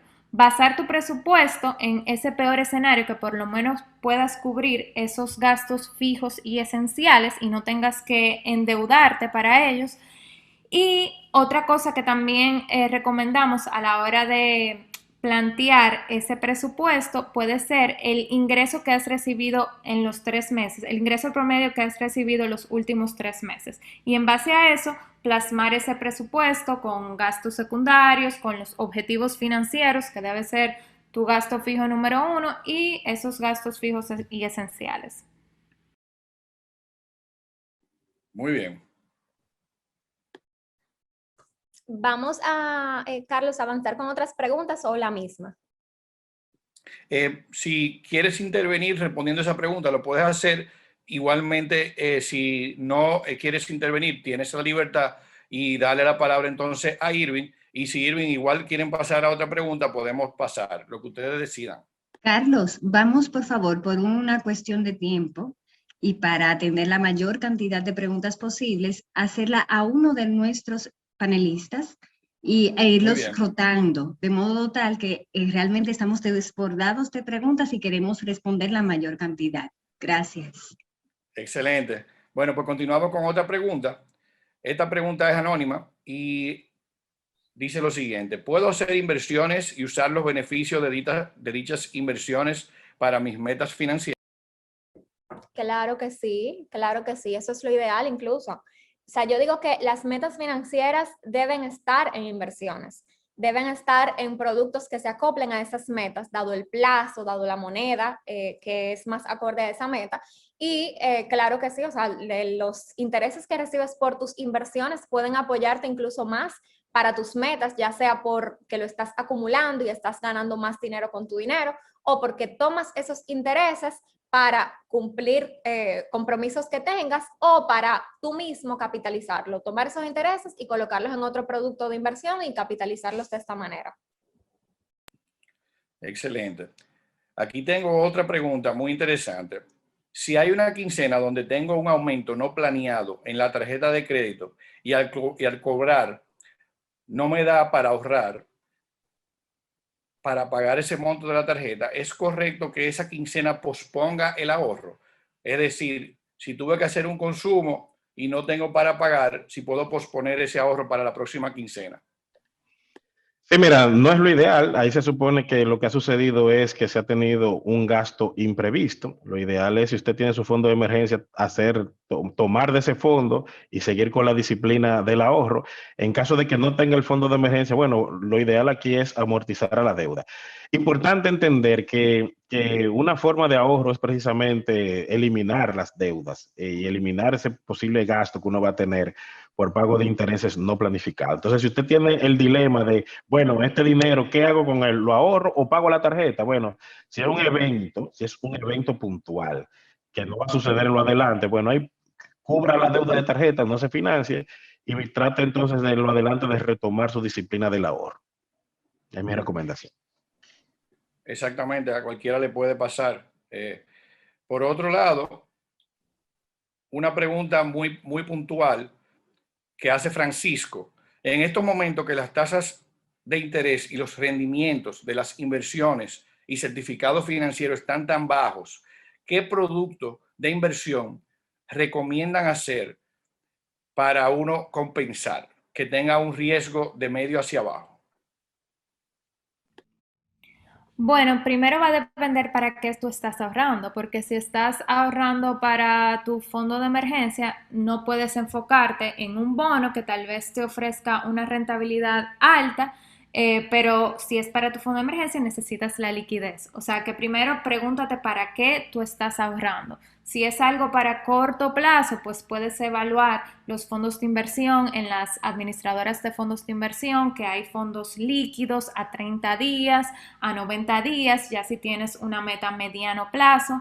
Si tienes una meta a largo plazo, digas, estás ahorrando para tu retiro, no necesitas ese dinero por ahora, pues en los puestos de bolsa puedes evaluar los bonos tantos corporativos como del Estado, y también el fondo cerrado inmobiliario es un fondo de inversión que también nosotras recomendamos para metas a largo plazo y que ofrece una rentabilidad atractiva. Pero lo primero que tienes que hacer es preguntarte para qué estás ahorrando y luego hacer esas comparaciones, no solo quedarte en no solo investigar los instrumentos que te ofrecen los bancos, sino también ver los instrumentos que te ofrecen las administradoras de fondos de inversión y los puestos de bolsa. En los puestos de bolsa no solo tienes esos bonos, también tienes otros instrumentos que son los repos mutuos, que hay desde plazos desde 30 días hasta un año. Entonces puedes comparar entre todos estos instrumentos, pero la primera pregunta que te tienes que hacer es ¿para qué estás ahorrando?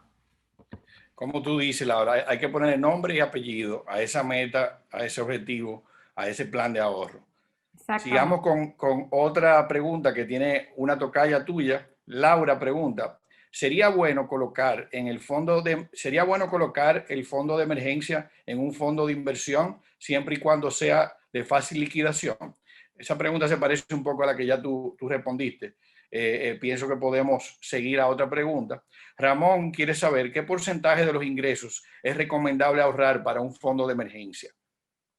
Sí, ya nosotros vimos en nuestra intervención la parte de la guía 50-30-20, donde decíamos que un porcentaje bueno para destinar a tus metas financieras es un 20% de los ingresos que tienes.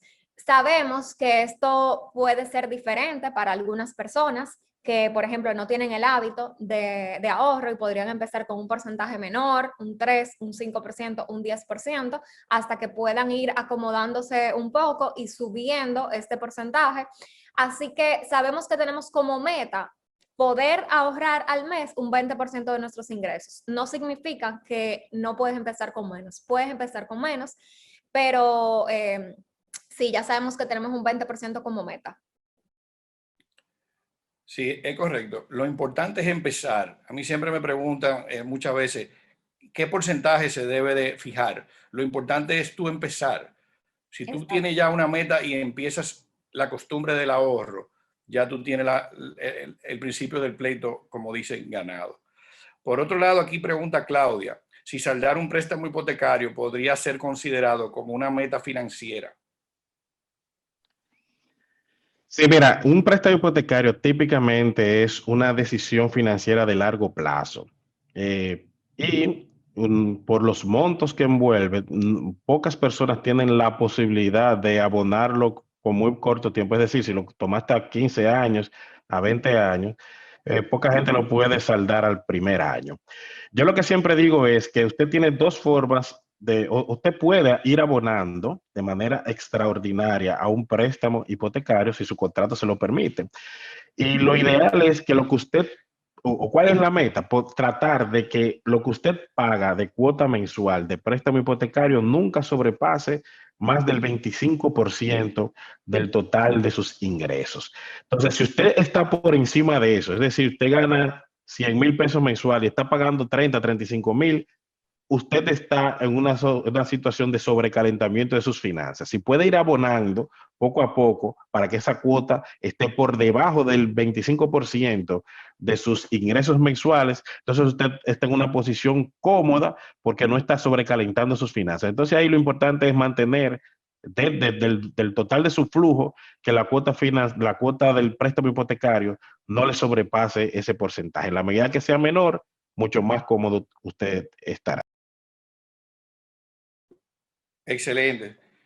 Aquí hay una muy buena pregunta que tiene Heriberto, que dice, en los últimos tiempos el peso dominicano se ha fortalecido y vemos que el dólar ha bajado en su cotización.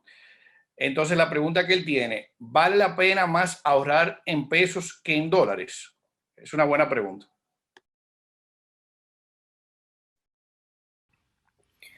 Bueno, yo siempre digo que es bueno diversificar, o sea, no debes poner, si vives en República Dominicana, todos tus ahorros en dólares, porque por ejemplo el fondo de emergencia no sería ideal que tú lo tengas en dólares, porque esas emergencias regularmente van a llegar en pesos, vas a tener que incurrirlas en pesos. Entonces, ¿qué pasa si tienes todos tus ahorros en dólares, incluyendo el fondo de emergencia? Bueno, cuando llegue esa emergencia puedes tener que el banco tiene un límite que no puedes sacar hasta cierto monto ese día, o te afecta la devaluación en ese retiro, entonces, y en ese cambio de dólares a pesos. Entonces, yo lo que siempre digo es que diversifiquen en moneda, y no solo en moneda, sino en instrumentos, o sea, no tener todo en una cuenta de ahorro, sino en diferentes instrumentos de acuerdo a tus metas financieras, no tener todo en una misma institución, también puedes diversificar por instituciones. Y en cuanto a eso de la moneda, sí, puedes ahorrar en dólares, es una moneda fuerte, que el dólar se ha venido apreciando, pero no te recomiendo tampoco que pongas todos tus ahorros en dólares, sino que diversifiques un porcentaje en dólares y otro porcentaje en pesos. Muy bien. Bueno, señores, hemos llegado al tiempo límite de nuestra presentación del día de hoy. Tenemos una cantidad inmensa de preguntas. Si quieren mandarlas por correo, con mucho gusto se las seguimos contestando. Pero es importante darle las gracias a ustedes, nuestros panelistas, en la mañana de hoy, y a nuestro público que ha estado presente haciendo preguntas y dándole seguimiento a nuestras presentaciones. Adicionalmente, queremos agradecer a nuestros patrocinadores de AFP Siembra, GAM Capital, Tibalsa Puesto de Bolsa y al Banco Santa Cruz, quienes hacen posible la realización de estos eventos, apoyando directamente el desarrollo de la cultura y la educación financiera en nuestro país.